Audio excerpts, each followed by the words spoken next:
Good evening, and welcome to MOTS presents MOTS Ado About Nothing. MOTS Ado About Nothing. MOTS Ado About Nothing. Where we apply the revolutionary MOTS scale to classic and contemporary literature. MOTS Ado About Nothing. MOTS Ado About Nothing. This podcast contains mature content, spoilers, language. You have been warned.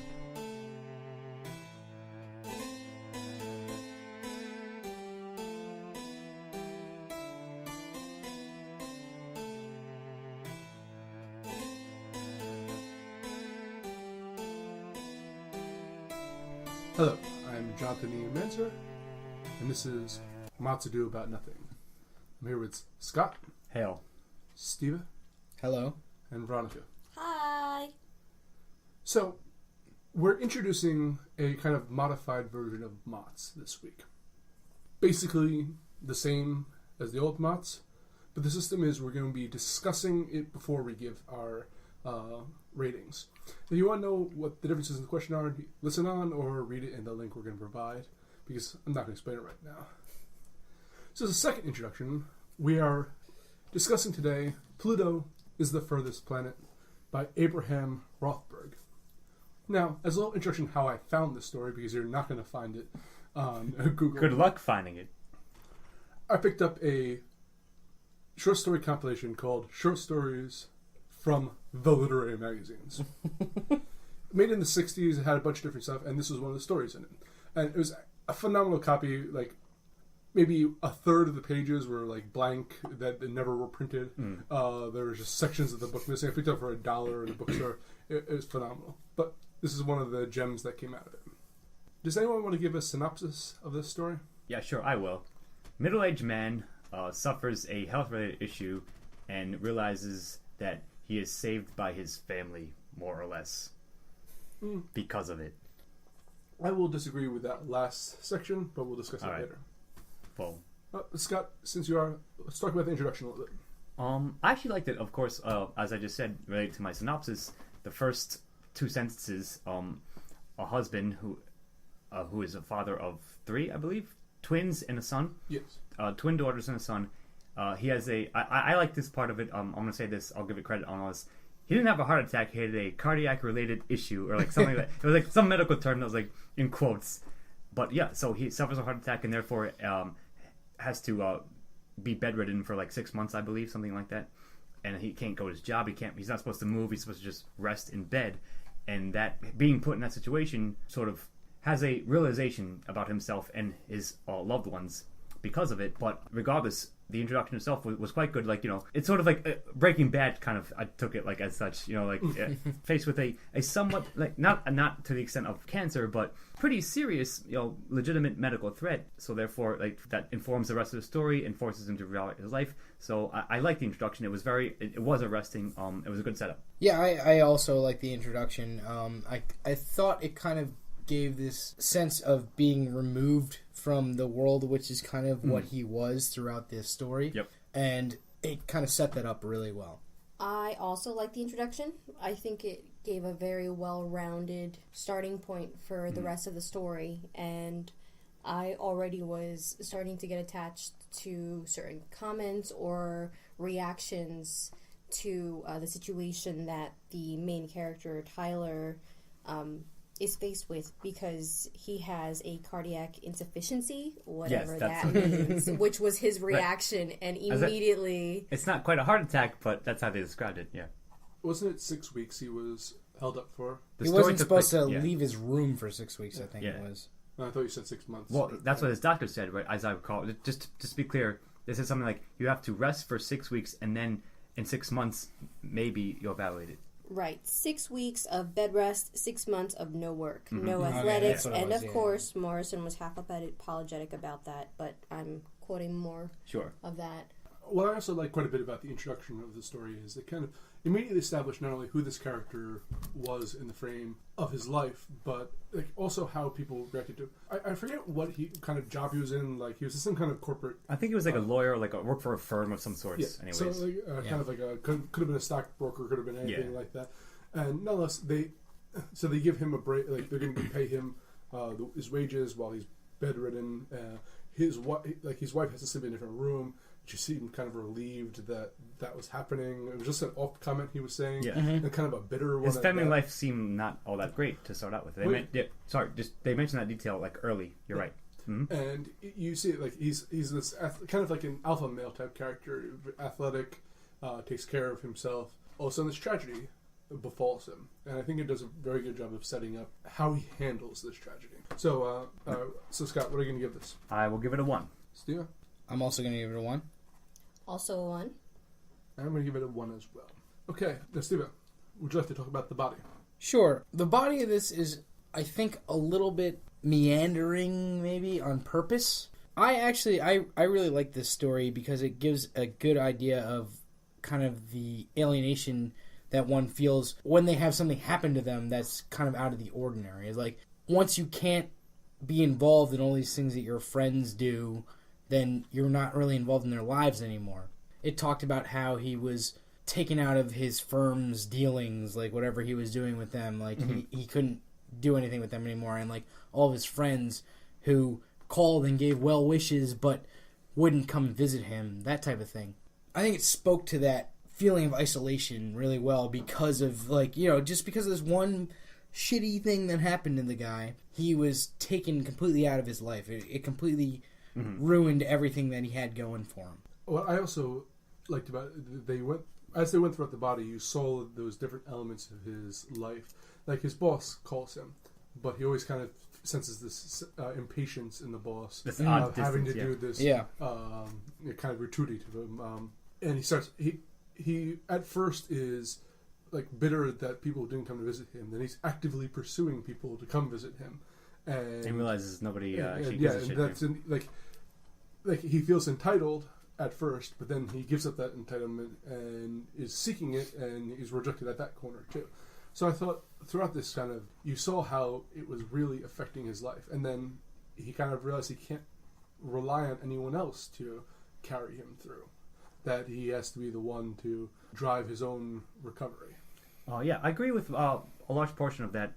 This was a shorter story. It's like 7 pages or something like that. It was quite a short story within short stories itself, but I think perhaps that's a credit to it. It was no longer than it needed to be, and it carried itself very well throughout. I'll give it a good score on this question, but when we get to a later question, I think I may I'll give my reasons why I don't quite think it deserves credit on a different scale. But regardless, I think it was overall held together very, very well and explored what it wanted to in the time frame that it had to explore that. I think that the characters were well developed, like Scott said, in the length of it. So I wasn't feeling a little bit lost or confused in what the characters' intentions were, what the main character's feelings were at that moment. You can clearly see by his reactions to, interactions with others, and even in his own world, completely separated from everybody else, how he felt, which I think made me keep reading the story because I was seeing it and it was smooth. So I definitely kept, interest in the entire body. So I'll give it a 1. I just think it did a really good job. Nothing that stands out. Maybe that's the only negative point I have to say about it, but it was a smooth body. We could make a joke of that. I'm not going to say. I'll have to retract, or not retract, but just go back. I actually was very. The title of this story was awesome to me. I was like, I had no idea what going into it. Although it's a damn lie. Yeah. Sure. It's not what it says is on a tin, but I just like the title. So if you're counting that as both introduction and sort of the body as well, I think it is a good hook in that sense. Go on. Steve-O, so we got a 1 from Scott and Veronica. 1 from me as well. And I will give it a 1 as well. So, Veronica, the ending, the conclusion, thoughts? This was where I was confused, and I will just present that to the audience because I didn't really find, especially after everything, the way it built up during the body of the story, I didn't really get any closure or any explanation at the end of it. And so it really kind of disappointed me because it was such a nice build-up and quick, informative, constant, very nice. And at the end, I was kind of just left hanging, and I closed the the file with the story, kind of frustrated, saying, why did I just spend the last 30 minutes reading the story where I didn't really get anything out of it, whether it's a reaction, good or bad. It was just non-existent. So I'll give it a 0 on this one. I will agree with you to a certain extent that it's very much like a slice of life. I think that's well said. Yeah. And if I want to talk about the arc of the protagonist, he goes through a tragedy, as mentioned, the cardiac problems. Cardiac insufficiency. And you see him trying to lean on all of these different people in order for his own recovery, and being denied at all points. There was eventually he finds in his son a kind of anchor to hold on to, and he puts all his weight behind that, saying that this will be what carries me, and he goes all in on it. Yeah. And he realizes that he can't fully rely on his son to bring him out of this not a slump, but this tragic the situation he was broken. He's a broken man in a sense, and trying to and they kind of give this weird, out of place, kind of Latin and Greek reference, if you will. He tries to tie in his son's earlier discussions about Pluto and it being the farthest planet, and then bring in the idea that Pluto's the underworld, and that's the farthest down you can go to death, and he was nearing Pluto and trying to climb back out. In a sense, he was the opposite. He's Orpheus. No, he's not Orpheus, but he's trying to find an Orpheus to bring him out of the underworld. Right. Agreed. Yeah. So I feel that that's where, if you want to talk about the arc, it's him realizing that he can't find an Orpheus, that he must climb out on his own. But I agree that's not necessarily a satisfying arc. This was a hard one for me to answer. Did I like it? The ending, was it satisfying? Kind of, yes, because maybe this shows my own bias. It almost was a PKD ending, and I will make points that relate to the later questions that come down the line in our scale. However, I will say that he starts shaving at the end. That's related to other things. I kind of like that. That was kind of a cool setup. Even though, as Steve-O said, and we mentioned this, we described this other stories that we discussed, it took a meandering path to get to that point. But when it did arrive there, he's and he started to shave. I was I was satisfied by that. I liked it in the end, at the end of the day. I guess that's all I can say about it. I kind of like the non-ending ending that exactly happened here. Mm-hmm. Exactly what you said, Scott. The shaving is its own. Him shaving is its own closure. Yeah. Well said. So there's this whole section with his son that at the same time frustrated the hell out of me, and also I kind of liked that it went unanswered. And there's this scene with his son where he goes to pick him up at school. He goes to pick his son up at school for the first time. He's okay to go out. He leaves out. Yeah, he leaves his house. He can go out and whatever. And he goes to his son's school, and he shows up, and his son turns around and starts punching him, and he doesn't know what the hell's going on, and his son doesn't provide any explanation. It does, in a sense. Kind of. What happens is that scene happens, then he walks with him back home, and then he asks his son later, "Why did you start punching me?" And his son doesn't say anything, gives no answer. No, he says that you aren't supposed to be out. You're supposed to be in bed. That's an answer that he gives to a later question, though. When he asks his son, "Why did you start punching me?" he is silent, and the "You're not supposed to be out. You should shave." His son tells him he should shave, and that's why he shaves. That's mentioned multiple times. Yes, is this half answer that is completely insufficient for what I wanted. But I kind of like the fact that it left me wanting that. Mm-hmm. I like the fact that I didn't really have full access and knew what his son was thinking when all that was going down. Fair enough.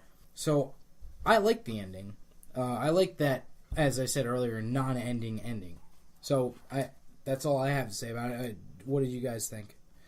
Well, I'm going to give it a 1. I gave it a 1 as well. I'm Still a also 0. number 1. Verno, 0. Okay, now it's on to themes, and hey, talking about themes. I actually kind of discussed this already. This is a very simple story in quite a lot of ways. Yes. But to go on to expand upon what I was mentioning earlier and what you just said about the sun, I think that's the realization that the son was the only one willing to really spend time with him and treat him more than he was, more than the fact that he was an invalid. A pariah, almost, yeah.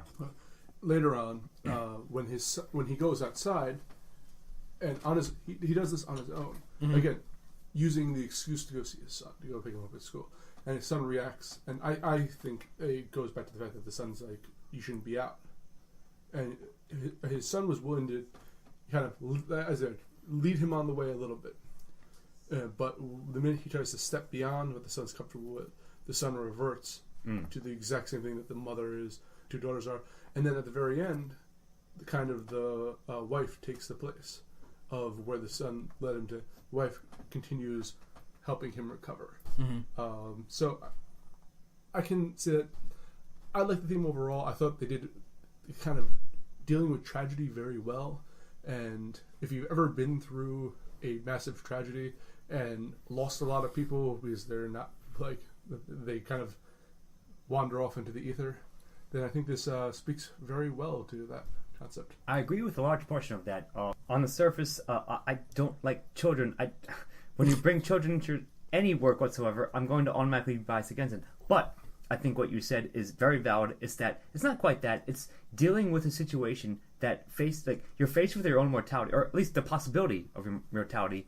And it was very highlighted throughout the story where his friends, his family, like people who thought like once he becomes like a pariah, right? They treat him differently, being like treated that way by people who you thought were your friends, but they're sort of reluctantly being like, oh, I hope you get well, but don't actually care. And like they can't connect to you when you're like faced with a cardiac insurgency or whatever you want to call it, right?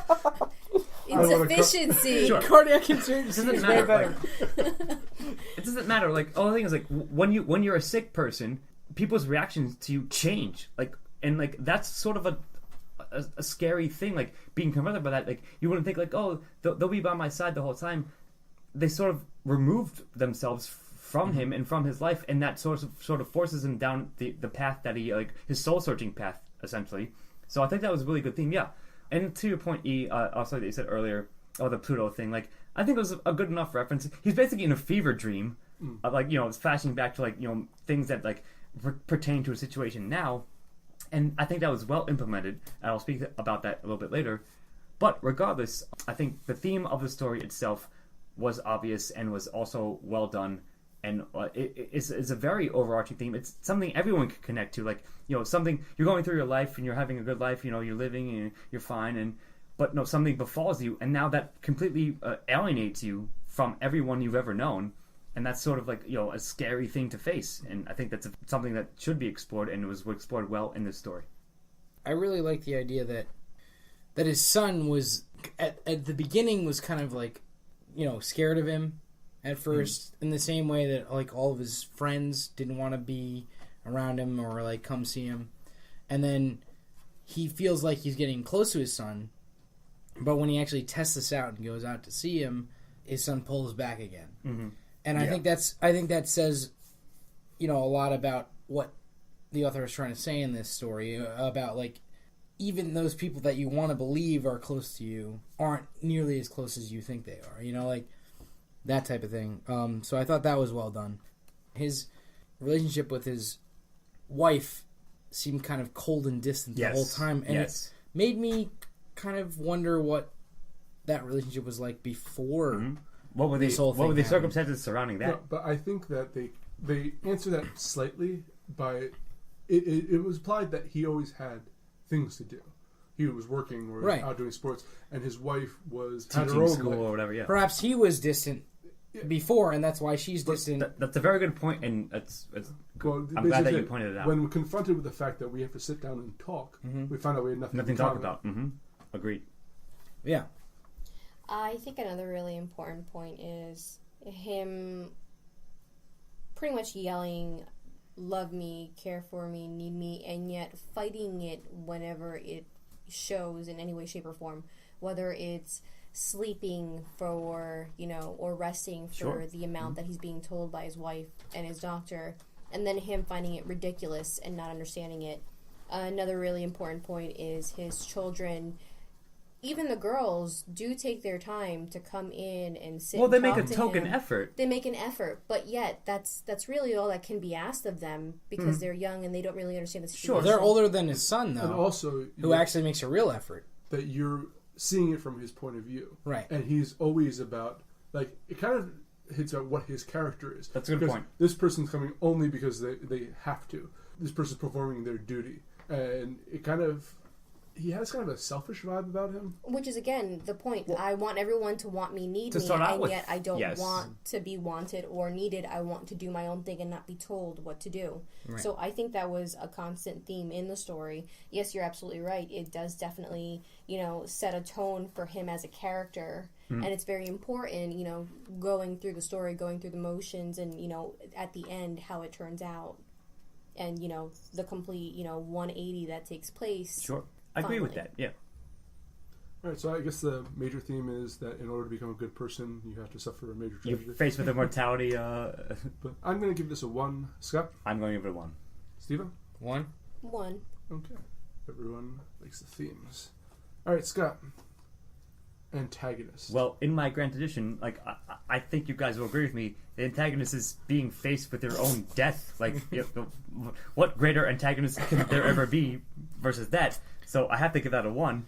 I'm not sure that Scott has ever given like an actual person as an antagonist. Yeah, of course, because it's always the greater monster. Of course, it's not the monster in the story; it's the monster that it represents. Not that there As a really greater is a whole. person in this story, but like No, but you know what I mean. Like he's faced with. His son's obviously the antagonist. we've done the Fantastic Four where there was Doctor Doom and Scott was like teenage drunkenness is the Yeah, antagonist. well, that's what happened in that movie. I'm check out that podcast as well to understand why. but I don't said watch that. the movie, please. But to answer this question is, I mean, that's what it is. Confronted with your own mortality, that's probably the biggest antagonist ever to any human. So it's going to be effective.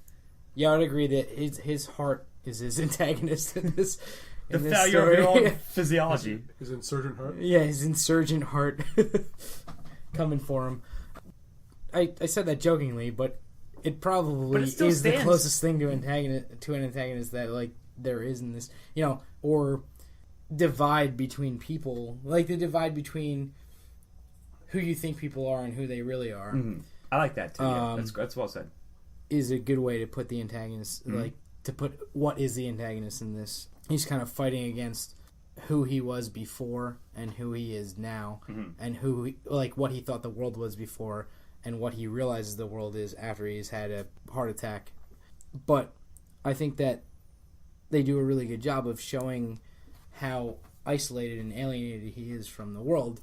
Throughout the whole story, it kind of feels like he's on an island by himself. Yep. And even though there are these people that come and talk to him and like interact with him, I don't feel like any of them actually, except for possibly his son at like a couple points, which makes it even more poignant at the end when he realizes that his son doesn't really get him, or like, it isn't really there with him at the end. You kind of understand that he has this gulf between him Yes. and the rest of the world, know? I like that description. So I think that's the closest thing to an antagonist that this story has. Scott's right. It's mortality. It's obvious, yo. Like I'm just saying, like that's all. I don't know. I have to agree with Steve-O on this one. I do Oh. think that it's his former self that is the antagonist because he's trying to, or he's learning throughout the story, the new him, and he's constantly battling or not understanding or getting butthurt Sure. from his past self. That's a technical term. Sorry. It's a medical term. So, yeah, But- I do have to agree with you on But that. sure, yes, that's true. But all I'm saying is like the impetus for that is being faced with your own mortality. That is going to change you as a person. You look at who you were before this event, and then who you are after it. So all I'm saying is like that's why it's the actual antagonist, if you will, in quotes. But from personal experience, everything he learned will be lost 2 months after he's recovered. So, Like Tears in the Rain. Check out that episode as well, viewers. Good. So, all right, Scott, you already gave yours. I'm giving it a 1. What are you guys giving it? I'll give it a 1. I'm gonna give it a 1 too. Okay. The so old one Steve-O, too. Protagonist. The protagonist. The main character, Tyler, is the protagonist, and he is good. I mean, do you view this entire story through his eyes? So if you like the story, you have to like the protagonist. If you don't like the story, you almost can't like the It's protagonist. one and the same, kind of. Yeah, sure. You know, I thought the story was good. I really liked the... This is going to come up later in style, but I love the writing style of this story. And I thought that I thought that the author did a good job of showing what this guy was going through. Mm-hmm. I agree. And I thought he did... I thought that his... I keep saying this word, but like I thought that his isolation was really real to me. Like, Well, that's a complete. theme, too, I would say. I'm going to breach this question and the next question here. They did such a good job on focusing on the protagonist, Tyler, Mm-hmm. that it was at the detriment of all the All the other supporting characters. cast. I definitely agree with that. I would agree with that. I'm probably going to give secondary but a 0. I think that it would have worked with a story this short. You're either getting a 1 to protagonist and a 0 to supporting cast, Or the getting opposite. 1 to supporting cast. Agreed. Sure. That's So- a good point. Scott, what are you giving it? I'm giving a 1. Steven? 1? I'm gonna give it a 0. Just because he's too whiny. Okay. Anyway. All right. That's fair enough. That's what you got out of the story. Don't like looking into the mirror. That's fine. You know, like, apparently, no one likes no one likes being faced with their own mortality, and that's what the story forces you to face. Everyone faces that. Yeah, it's rough for him. I'm so sorry. I'm sorry. I All right. like kids with a foot to the face. So All I right. don't care. All right. So supporting cast. I have to give them a 1, and the reason why is just because I will say this. I'm sorry, but You don't have to be sorry. Scott, no need to raise your hands at me wildly.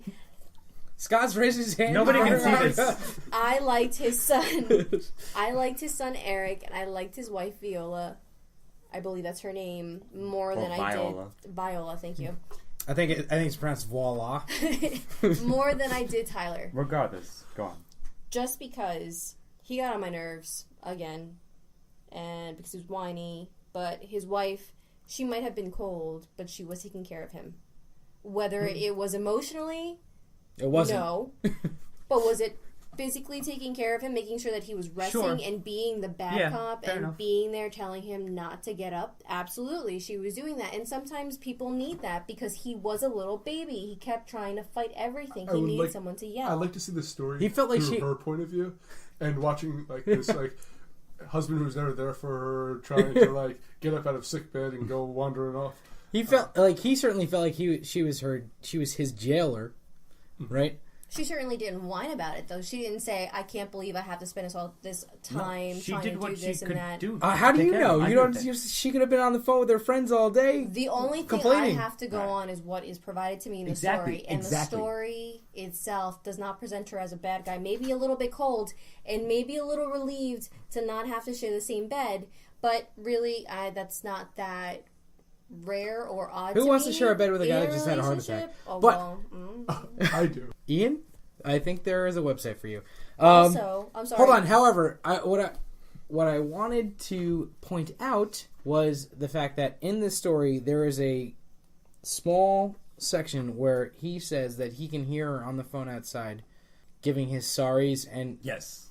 if I remember His correctly, updates and so forth. if I remember correctly, it feels like that part felt like she was kind of like it's not outright said, but it felt like she was kind of like complaining about It's it. implied that Yeah, she but was you going. also it's also implied that this guy is not necessarily paranoid, but thinks the worst of people. Yeah, that's It might true. be true some of the things that he believes. Agreed. Certainly not trustworthy. Yeah, but because basically it's the unreliable narrative thing. Mm-hmm. Sure, it's going to color your entire reading of the story, but So regardless, supporting casts, you gave it a 1, Steve, I gave it a 0. Scott, I also give it a 0. and I'm going to give it a 0 as well, as I mentioned earlier. We didn't even talk about his son in the supporting cast. I was going to Steve-O. All right, Well, let's- if you allow me, my friends, please, I'll give you the synopsis. His son was supposed to be impetus of changing his life, of saving his life, in quotes, if you will. But was it effective? Did it, like, was it believable? I don't really think so. I think it was believable. You I know, just didn't really like his son. You know whose son I pictured as his son? The kid from Jerry Donald Maguire. Trump's. The kid from Oh. Maguire? All right. Yeah. All right. That's funny. All right. That's exactly it. Fair enough. I just think he was the most honest one out of all of the characters, including the protagonist that you guys chose. I just don't.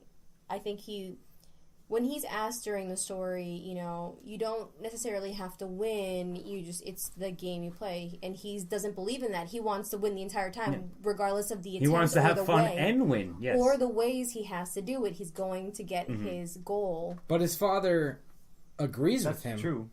No, And, like- his father is stumped at the end because he does not have a parental response to give to him once he gets that response from the son. No, when he's like cheating to win, his father says something like, He says nothing. "No, He says He's- something beforehand. he's thinking something like, You don't have to I cheat to win." don't blame him for trying to cheat to win because I want to win all the time too." Like that's the vibe You're that right. I got. Actually, you're right. I retract what I said. You're right. That they did say that outright. Yeah. He didn't know what to say, but it doesn't say whether he So agrees he's really or his not. father's son. No, it's definitely the impression is definitely given that his father agrees that you should try to win in any way that you can. And yet, regardless, it comes back to the point where Eric at least was honest about his That's true. his yeah. optimal You're right. goal, which is Veron- what I'm trying to say. Yeah, her point still stands, and that's correct. I agree with that. Okay, I don't have anything really to. He's an innocent version of his father. Right, Yeah, agreed. I agree. I agree with that too. Soon I to agree be with that. soon to be not nearly as innocent. You know. Exactly. So I'm going to talk about dialogue now. And I'm going to pass off to Scott. This one, each time we review something in MOTS, there's one question that always stunts me. Like I'm not sure beforehand, like what I'm going to give it, and I'm still not sure. I'll try to talk it through as we often do. I want to give it a 0. However, based on everything we had just said and fleshed out, I may be leaning towards give it a soft 1, where it's serves its purpose, but it's not like it's definitely not memorable. However, because it's sort of like a very ground to the earth story, you know, down to earth story, if you will, it's grounded very much in reality. So therefore, they're having like natural conversations, like, and they're estranged from each other. Like he's estranged from his wife, and like as we said, like people call him up, and he's like, yeah, and people stop calling me. And his son says, I think, realistic things. So therefore, I think even though I want to give it a 0, I'm gonna go surpass my own bias and give it a 1 because I think it, at the end of the day, does portray a realistic depiction of what's happening in this situation and the exchanges that you would have with your loved ones, with your family members. I'm going to give this a strong endorsement for the dialogue. I really like the dialogue, and I'm going to say the same thing about the style later. I thought that this was, if nothing else, it's kind of it's a really short story. It's only 7 pages long, but I thought the writing in it is beautiful. I love it, and I read this at a time that I'm also reading a terrible novel that I can't wait to be done with, but I can't give up on anything. So Spies, neither here nor there. but it that just gave me the contrast that I needed to say, like, this I can appreciate. This is really well written. The author really loves to use language. You know, the author really loves to figure out the best way to say something. You know, like I really like the dialogue. Honestly, I don't think the dialogue was as strong as the like stylistic expository parts of the novel. I thought those were very, very strong, but I still like the dialogue a lot. I thought that it said a lot in a small amount of space, and I thought that there were layers to almost every conversation that was had. Agreed. Here's the thing, right? So because it's written first person, like you're only getting one point of view. So that's sort of like naturally, like if you invest in his character, you're forced to read it from his point of view, from this character's point of view. And overall, I think you just convinced me. Actually, made a strong case that because it was based upon that, then you're forced to view the world through this character's eyes, and it was very, very strong. Like what he was going through, you felt like I felt his isolation at moments throughout the story. I was initially going to give this a 0, but I'm giving Steve-O's passion a 1.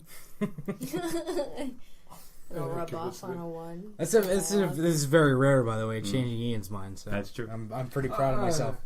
Mark it down. Mark it down. I will agree with Steve as well. It was realistic. It did support the storyline. So I will give it a 1. Okay. 1's all around. So Scott, style, pizzazz. Again, this is Jazz hands. This is another one. Yes, jazz hands. It's another one I was sort of like questioning myself about. I was wavering back and forth, but I think because in order to avoid being a hypocrite, because of what I just said to the other question, I'm going to give it a 1. I think the style was related to the sense of isolation that you got, like being once you're diagnosed with something like, again, health threateningly, that changes your relationship to everyone in your life. And the style, I think, portrayed that very well. I read the story for the first time year and a half ago, and I didn't remember much about this except for its portrayal of dealing with like a tragedy. Mm-hmm. And stylistically, it kind of captures that isolation so well. And did I want to? No, but I think it definitely deserves it. It definitely it encapsulates that sensation extremely well. That's all. And yeah, I think that I hadn't liked anything else in this book or in this short story.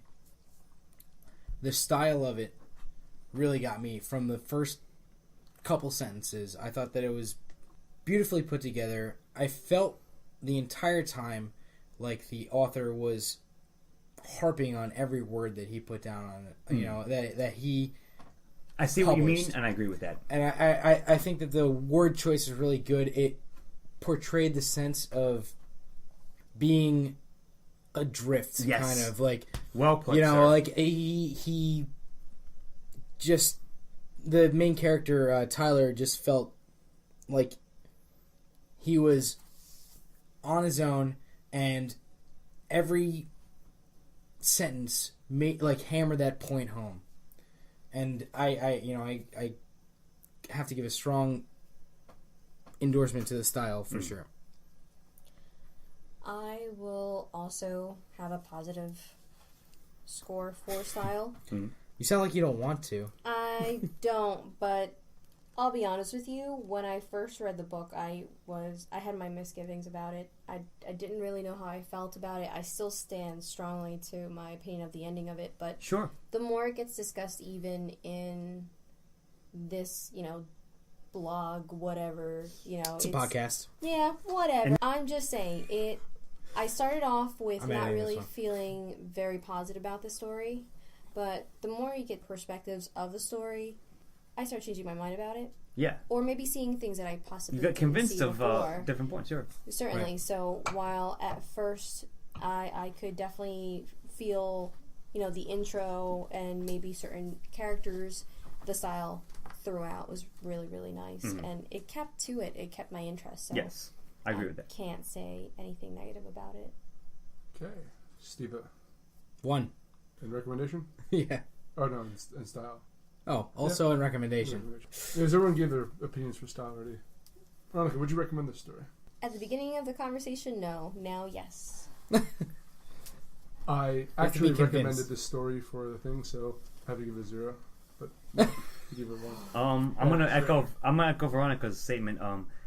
Initially, when I was running down my scores going into this, I was gonna not recommend it, but now having said what we said, I think I will. Okay, so Scott, Steve-O, and I all give it a 9. And Veronica, the curmudgeonly old woman that she is, gave it an 8. The Baron of the group. That's fine. The Baron. It's interesting because I going to this before we started.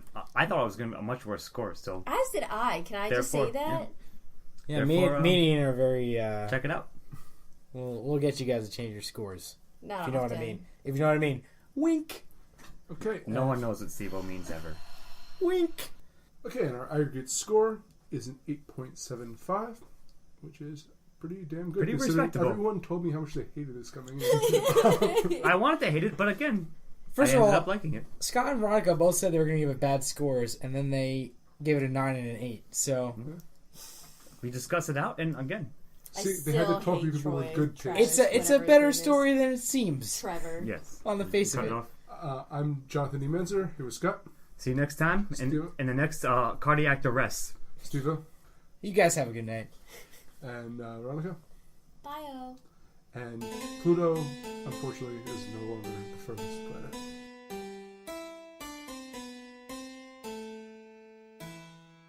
MOTS Ado about nothing. MOTS Ado about nothing. Music by Chris Morgan. Editing and engineering by Scott Thurlow. MOTS Ado about nothing. This has been a Los Angeles production. All rights reserved.